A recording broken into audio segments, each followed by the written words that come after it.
How to handle home rental applications. Coming up.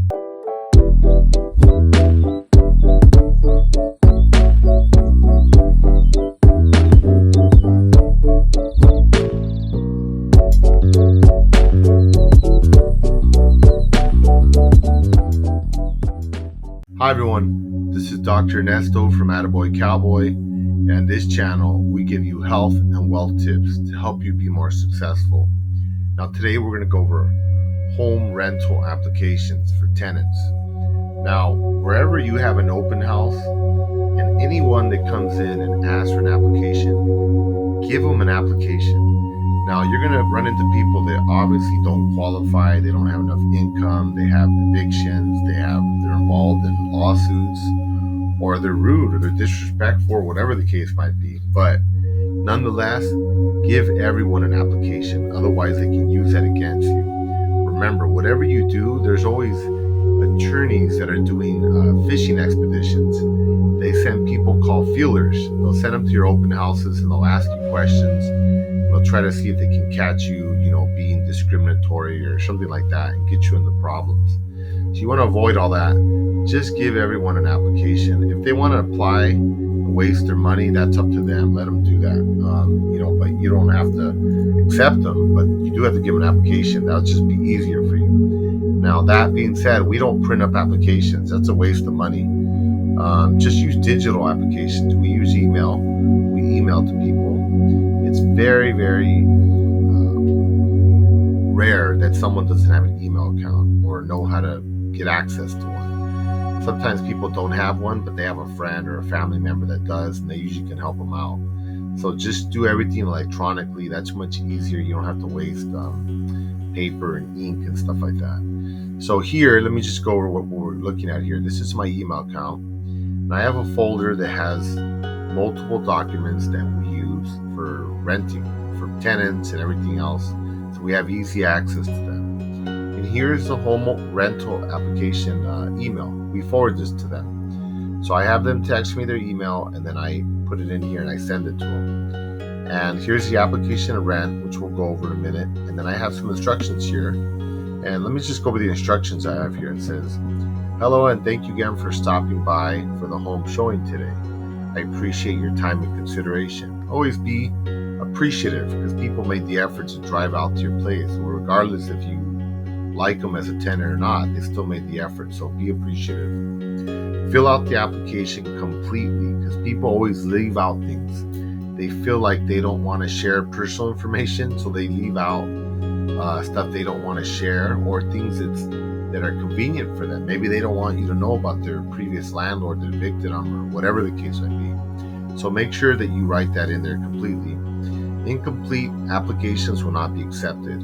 When you're ready to send your application, please text me. I have my number there and I have some X's there, so it's not floating on the internet, which it probably already is anyway, but I just X it out. And let me know when you're sending it so I can confirm receiving it. Sometimes their emails go into spam or they write your email wrong or whatever. So I always ask them to confirm so I can go and check, because I've had some really good tenants that seem like they're going to apply and I get the email and I thought, well, what happened? So just get a confirmation just to make sure, because things always happen.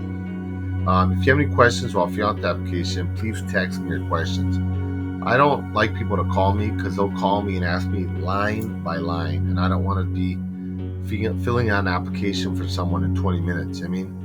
I got better things to do, and I'm sure you do too. So don't invest your time in that. They got to ask their neighbor, their friend, or somebody. You should be able to fill out home rental applications on your own. And it says the application process is first come, first served. Oftentimes here in Los Angeles, we'll get 30 people to show up at an open house, and they all want to rent. So you just got to be fair. You take first in, first out. You go down the list. That's why I have people email me their application. I used to have them do it on paper, and I just have them email. You can see the date and the timestamp of when they sent the email.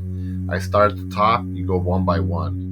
You go over them. You review, their income. You look at their rental history. You start calling around. You do a background check. You do a credit check, and then you look at if they have things you can live with. Not everybody's perfect. There's going to be people that are going to have bad debts and stuff like that. But most of the time, we'll let a lot of that stuff go. The only thing that we don't deal with is we don't deal with people that have been evicted or are involved in lawsuits, because that's just messy. Not everybody needs to be in lawsuits, but people that are attracted to that kind of lifestyle, they're problematic. So we try to avoid that. You also want to make sure that the information they're giving you is correct. So I'll go over that in a minute with you. You have them scan it to PDF. They email it to you, and then we use PayPal. You use PayPal, Venmo, Cash App. We charge $35 per app. We give them the information for the PayPal account. You can send the money in. Make sure that you check, because sometimes people tell me, okay, application's done, and I send payment. And I'll pay to have the application ran, and they're just like a disaster. I'll run their application, I pay the money, and then I check, and they never sent the money, because they knew they weren't going to be qualified, because they'd just been evicted, or they punched their landlord or something like that. So verify that they pay you, because you don't want to be wasting your money running people's applications. And make sure you charge, because if you don't charge, people won't take the process seriously, and they'll just be applying everywhere, and you'll get all these people that are unsavory that maybe you wouldn't want to rent to anyway. So this kind of helps limit the pool to people that are actually serious, that actually want to rent. It says here, if you don't have a bank account connected to your PayPal, that goes for Venmo and Cash App also. We make them at 3%, which is about $1.25, just to cover the charges that the application's going to charge for using that application. So, we don't need to pay that. If they want to not use their bank account, they need to pay for that. And then we just make it real simple. Step number 1, complete the application. Simple enough. 2, copy their driver's license. We ask for a driver's license because we want to make sure it's the person that's actually applying. And also, you want to keep it on record in case they do become your tenant, and in the future you end up in some type of problem with them. You want to make sure that you have their information so you can get a hold of them if you need to. I also ask for 3 months of bank statements. Now, this is tricky because a lot of times people will falsify these. So you really have to check them out and make sure that it's authentic. And another thing you want to do is make sure that they have actual income. Sometimes people, they're freelancers. They use PayPal, they use Cash App. A lot of young people don't even have bank accounts anymore.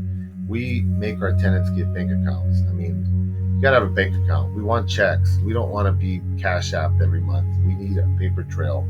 So you want to make sure that if they're going to become your tenant, have them get a bank account and make them write you checks.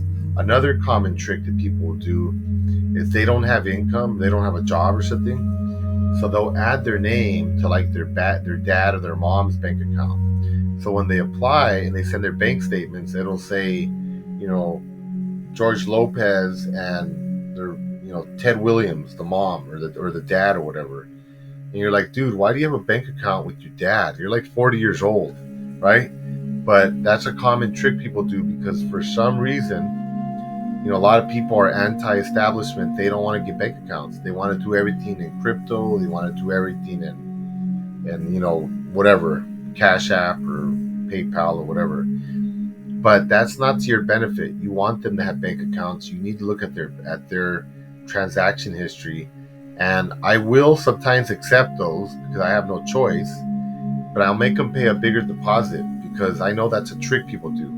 When they don't have bank accounts or they have no money, they'll add their name to their parents' bank account so that when you look at it, it'll say, wow, they got $100,000. They can easily afford the rent. Yeah, but it's not their money. It's their dad's or their mom's.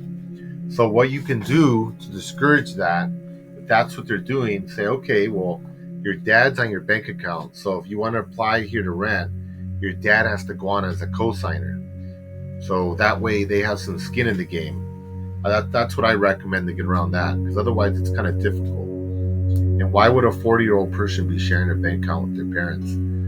I don't know. But anyway, and then it says here, please do not disturb the tenants on the property.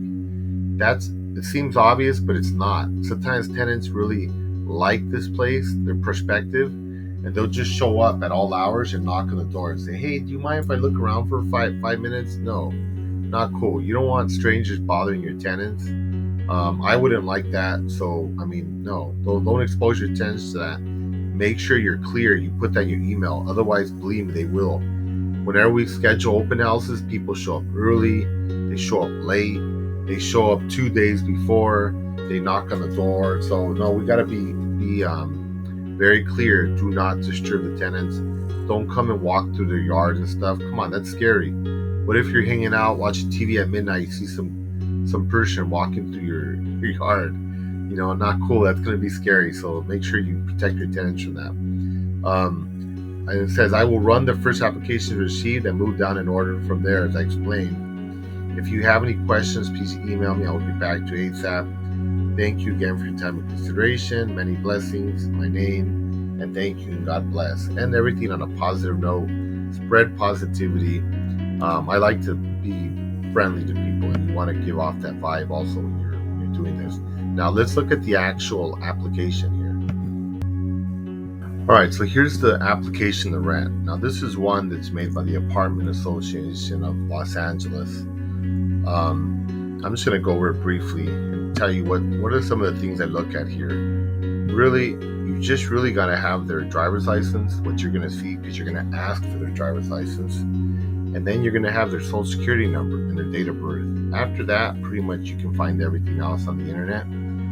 When you do the background checks and you do the credit check, there are different apps and websites that will do that for you.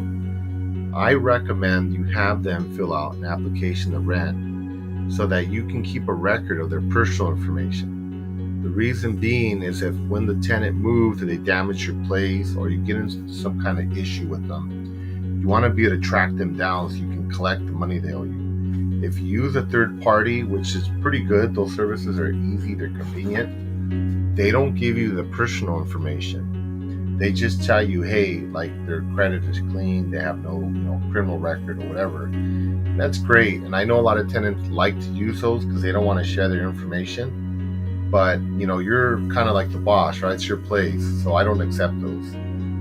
If they're not willing to fill out my application, then they don't have to apply here. They apply somewhere else. But I never really have issues with it. Unfortunately, applying for places, you just have to share your personal information. Now, I am flexible in some things, like the bank account numbers and stuff. You'll see down here, it asks for like bank account numbers and their checking account number. I mean, that's kind of personal. I don't really need that. I'll let them not fill that in. They can just write in their approximate balance, and then I can, look at their bank statements. A lot of times people will forget and their account numbers on the bank statements anyway, or they'll white out, or they'll, write over the bank account number. But at least I can see how much money they have, see if they have any reserves in case they get into some problems. I want to make sure they can pay the rent. If you approve them to rent, they become your tenants, then I recommend you make them give you this account information. Or if they write you a personal check, it's going to be on there anyways. You can get it that way. But you definitely want to get this information, and you definitely want to keep it in case you need it in the future to recover past due rent or something like that. Now, let's go over the current address, previous address, second previous address. This is where they're going to list their landlords, and you can call them and talk to them. And it seems kind of redundant. Sometimes you'll call them and they won't call you back, and that's fine. If they don't call you back, they don't call you back. But if they do call you back, sometimes they give you good information. Now, on the flip side, if people call you, it's illegal in most places to basically trash your tenants or talk about personal stuff. All you can talk about is rental history. Did they rent from you? Yes or no? Yes. What were the dates of their rental? January 1st to December 1st. Okay. Did they pay on time? Yes or no? Yes. That's about it. Now, you're not really supposed to go beyond that, so I don't really recommend that because someone could be recording you. But oftentimes when I call their landlords, I don't ask. They just start offering up. They'll just start saying, you can ask. You could say, well, what was he like? Or he or she, what was that person like? And sometimes they'll say, well, I can't really get into that, but they paid on time. That's what you should say. But when I ask, a lot of times they'll start telling you, oh, this guy was awesome. You never bothered me or whatever. Or they'll say, oh, he was a pain in the butt. He'd call, he'd complain. Oh, okay. So you might get information one way or the other. So just ask. Doesn't hurt to ask. And if it's a pretty smart landlord or whatever, they know the laws, they probably won't tell you anything. But most of the time, people just tell you anyway. They don't seem to care. I'm a little bit more cautious. I try to avoid issues, so I don't give out information about tenants that way. Now, current employment, previous employment, obviously you want to check that. Just call. And again, people can fake that stuff, so I don't base it on that. I'll look at their monthly salary. I want to make sure they're making at least 3 times the monthly rent amount. Sometimes I'll be flexible. I'll do 2.5 if they're really cool, but usually I want at least 3 times because that means they're not going to struggle. So if they make $2,000, they have to make, let's say, $6,000 a month in their monthly income. And again, this can be faked. They can put names of their friends or whatever. So don't base it on that. Look at what it says here and then compare it to their bank statements to see if it's accurate. And then, this is just regular information about what they plan to do. They're going to rent. And then they'll put, other people here. This is how you're going to know if they're planning on bringing people. Because sometimes they'll tell you, hey, I'm going to move in by myself. And then when you look at this area here, they have 3 kids or they have, 2 girlfriends or whatever. And you're like, hey, why weren't these people all have to apply? A lot of times people will apply and they'll say it's just them, and they'll sneak in their boyfriend, their girlfriend, because that person has an eviction on their record, or they have, some other issue, they're a pedophile or whatever. I don't want that. So you keep this as a legal document, and that way after they move in, if they move in their boyfriend and they said they're going to live alone, you can evict them for that, because it says right here. It clearly says, check here if this box is checked, here shall be no additional occupants. Well, they lied on their application, so that's grounds for eviction. And you want to make sure that they are honest with you from the start. You don't want to deal with people that don't have integrity. Now, additional information, it'll ask all this stuff about credit problems, convicted of felonies. You're not supposed to ask a lot of that stuff, but if you put on the application, they answer it. You want to know if they smoke, they have musical instruments. You want to know if they're going to be a pain to you or your other tenants. I don't really like, I don't allow people to smoke on the properties. Anything, cigarettes, marijuana, whatever it is, because whatever it is, it travels and it goes into the windows, and you're going to get complaints. So I kind of want to know ahead of time if they do that. And again, if they say they don't and they move in and they start smoking marijuana and all the neighbors are pissed off, you can use it to evict them. You say, hey, you didn't say you smoked. Now, if they admitted to smoking, that's fine. You just tell them, hey, you're not allowed to smoke on this property, not just inside, on the property. You can't smoke in the yard, the backyard, nowhere. You got to go to the sidewalk or to the street, because if it's an apartment building or a duplex, it's going to float into the neighbors and you're going to get complaints. Now, if it's a house, doesn't matter. I don't care if they smoke in the yard. They still can't smoke in the buildings though, because it's just not good. It makes your building smell really bad. So again, all this stuff is kind of like protecting you. You want to make sure you get all this information. Credit references, again, you just want to make sure that they're not buried in debt. If they have card payments or credit card payments, all that kind of stuff, make sure they list it on there. And anyway, a lot of that will show up when you do their credit check. It'll show up what open accounts they have. Now, tenants will sometimes try to download their own applications and send them to you. Like they'll say, oh, I just did one. I just applied to rent this other place. Can I give you that one so I can save $35? No, don't take them, because people get those and they doctor them up with the computer. It's very easy to do. I've caught people doing that before, so don't. Get their information, run it yourself, and then you can ask them. Like if you see on there, hey, on their credit check, it says they lived at, 8208 Borston Street, Fontana, California. Ask them, hey, did you ever live in Fontana? They say, no. Say, well, why is it on your application? Then they're probably lying. They're probably using someone else's identity, which also happens. So ask them some questions on there to make sure that they're the right person. They're not faking it. Sometimes someone tries to rent an apartment for somebody else because they don't have papers, they don't have credit, they don't, they've been evicted. Who knows? There's a lot of reasons. So people try to pull the fast one on you. Emergency contacts, I always like to have that in case someone dies or have a heart attack. I've never had any of that stuff happen, but I've had people get sick with COVID, and it was good to have their emergency contacts in case I need to call their parents or something to get them because they wouldn't get vaccinated and they died or something, which, does happen. And then, obviously at the end, vehicles. Want to know what vehicles they have? So if they list on here, they have one car, they have a Ford, and then they rent the place, and now you see 3 cars, and there's like a bunch of, foreign cars there or something. You're like, hey, whose cars are these? You said that you only had a Ford. So that's how you can give people their sneaking extra occupants in. Again, you can use that to evict them. They say they're renting for one person, and they move 5 people in.